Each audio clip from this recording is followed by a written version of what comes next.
you know. But I've always put the disclaimer in there. Don't go if God is not telling you to go. Don't go out of loyalty for me. Don't go out of love for me. Make sure God is telling you to do this. Now, I ain't heard that one, but that's good. Yeah, because sometimes, well, I've been there when I made moves out of loyalty, and I saw the devastation it had on me. Like, I really was not supposed to go to upstate New York. The Lord told me to move to Charleston in 2000. But the leader that I was under at that time told me, no, stay in New York, start your church here. I'm gonna help you. I'm gonna help grow your ministry. You need to be close. And when I decided to start my ministry, that person abandoned me. Oh, gotcha. So I had to fend for myself. The Lord came back and told me, say, hey, I'm giving you another opportunity. Go to South Carolina. So when he told me the second time, I didn't ask nobody. I didn't consult with nobody. I made the move, and I'm glad I did. So technically, I should have been here 7 years earlier.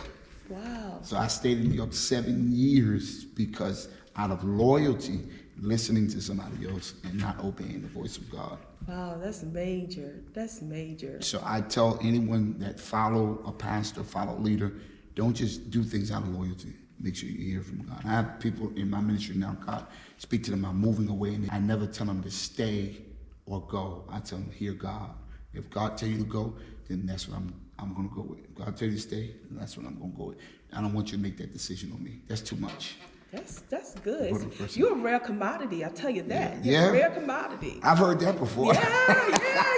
That's a big deal. That's a big deal. But again, when you have been a victim of that, see, that's the problem. When you've been a victim of that, you have to make sure. When you have been under a narcissistic leader, you have to be careful, because a person has been under a narcissistic leader, they develop those traits and they become narcissistic.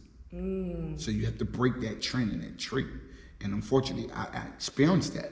And because I experienced that, I had to break that and say, I refuse to be that to the people. I cannot become what I despise. Amazing.